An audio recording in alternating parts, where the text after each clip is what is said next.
And we've been able to play a really important role in fights that are related to the rights of immigrant women. In particular, I wanted to highlight, after the Arizona law passed, SB 1070, how many of you are familiar with the Arizona law that passed? Okay, quite a few of you. So there is an increasing trend towards policies that allow for local police to act as immigration enforcement officers. And Arizona has been sort of on the front lines of that effort to make life really difficult for immigrant communities.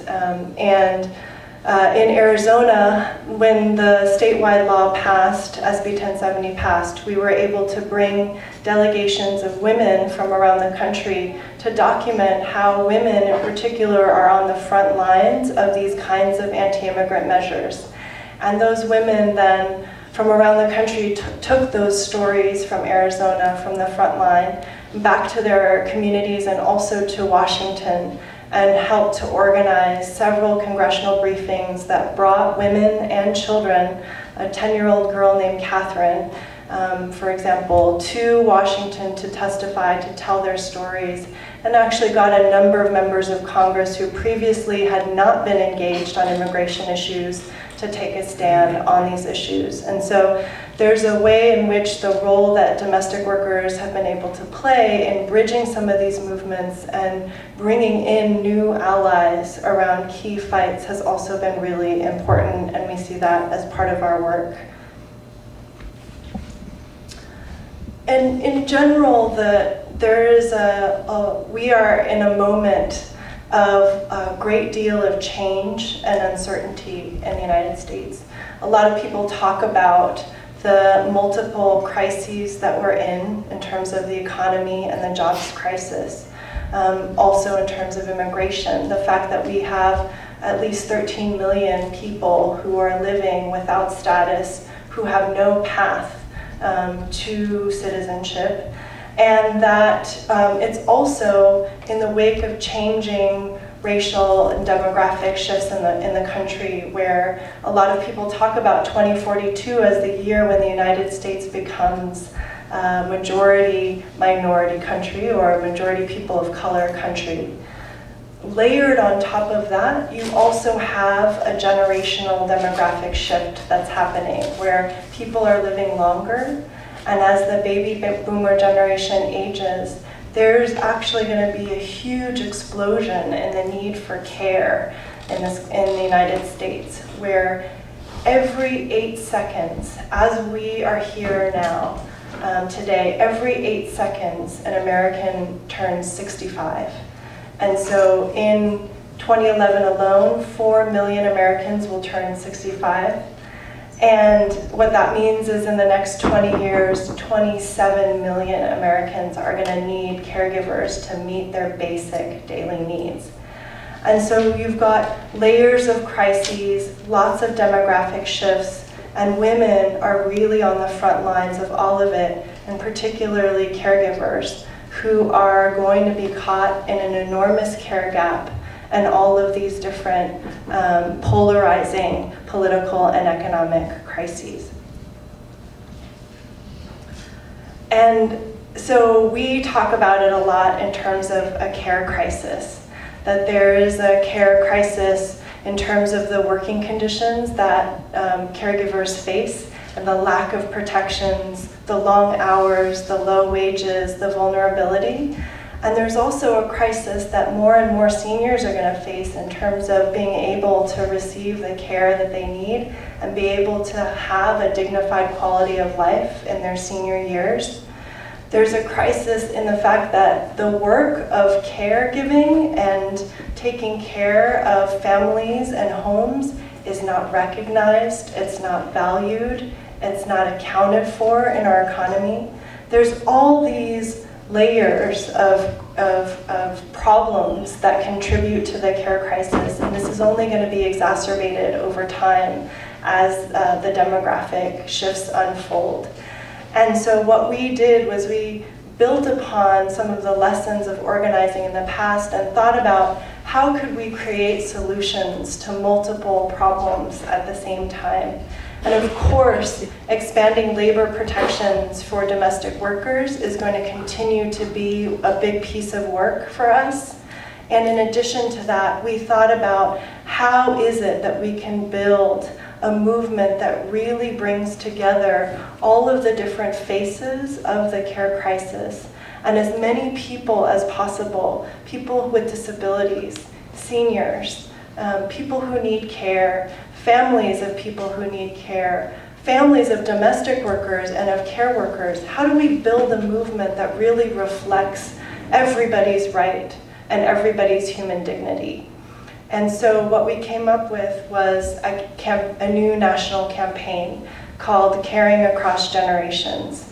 And so what we're going to be seeking to do over the course of the next decade or so is to transform care in the United States in such a way that brings together all of the people who are impacted, which is pretty much everybody, by the care crisis. Caregivers and their families, seniors and their families, people with disabilities and their families, in a movement to transform care in such a way that really recognizes everyone's human dignity.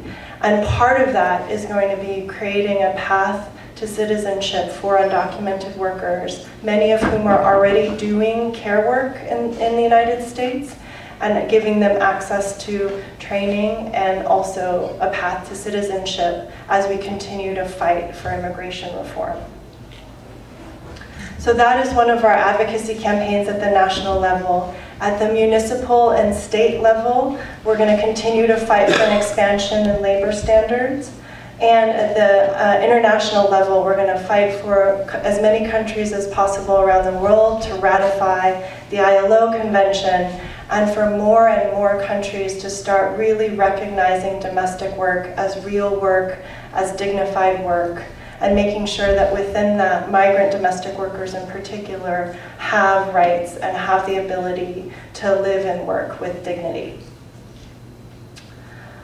So I want to just end by talking about leadership development and our commitment to it, because I think that it's a really important part of what we do, and also I think important to all of you in this room. One of the programs that we are launching is called SOUL, Strategy, Organizing, and Leadership. And what it is it's about working with our affiliate organizations in the 17 cities around the country, and particularly the worker leaders in those organizations, to really support them, to organize, to scale, to support the leadership of other workers, and to take this movement to the next level of impact and capacity.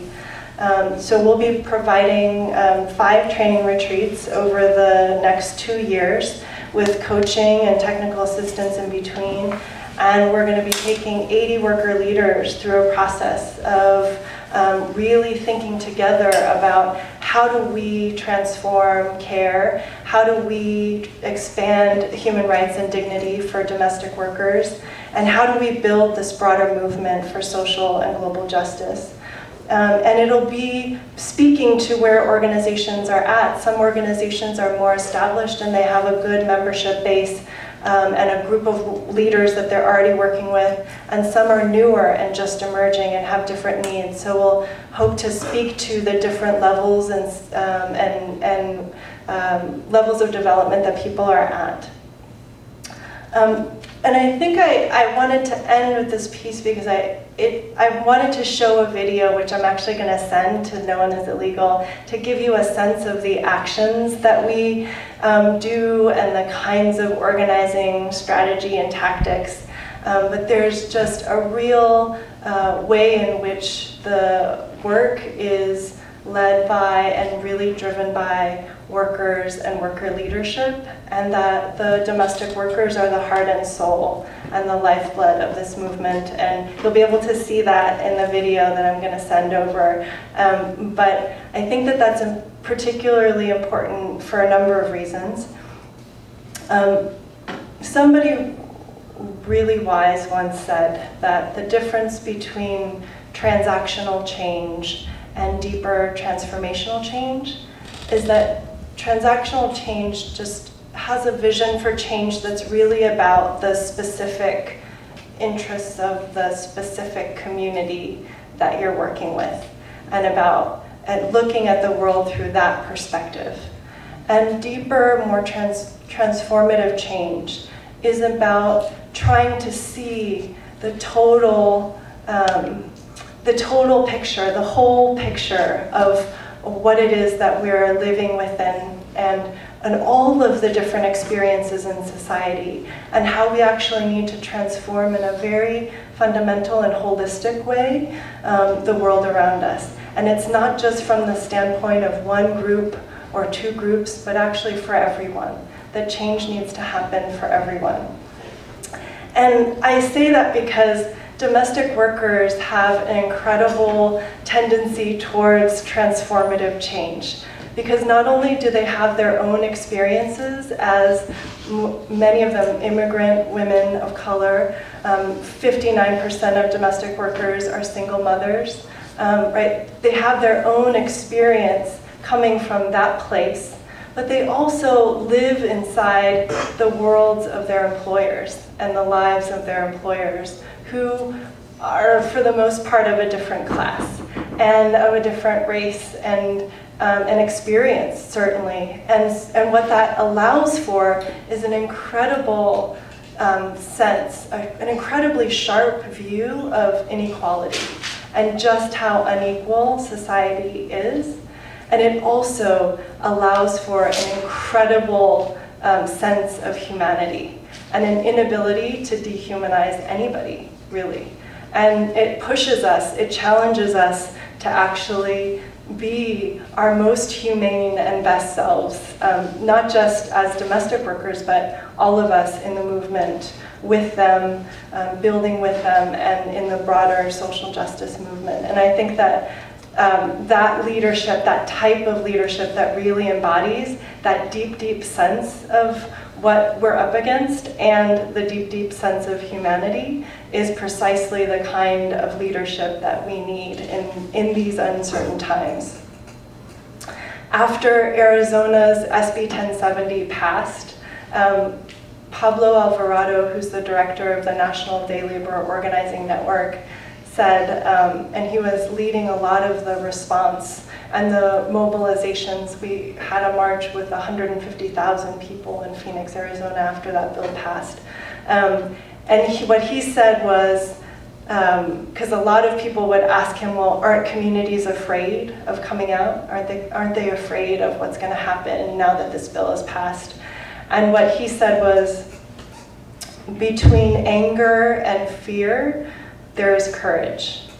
And I think that every day domestic workers really embody that there's this tremendous courage to negotiate for a raise, tremendous courage to ask for a day off, and a tremendous courage to come to a meeting and tell your story and share your story. And then that courage builds upon itself and is contagious in the most beautiful of ways.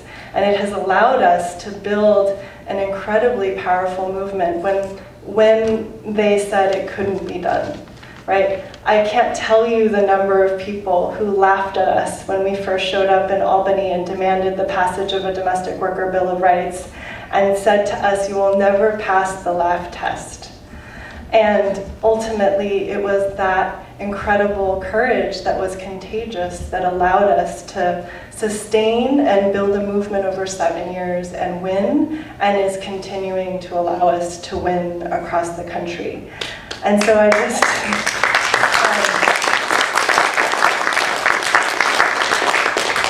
I leave you with that because I know that many of you are working in migrant communities, and the question of fear is a really real question.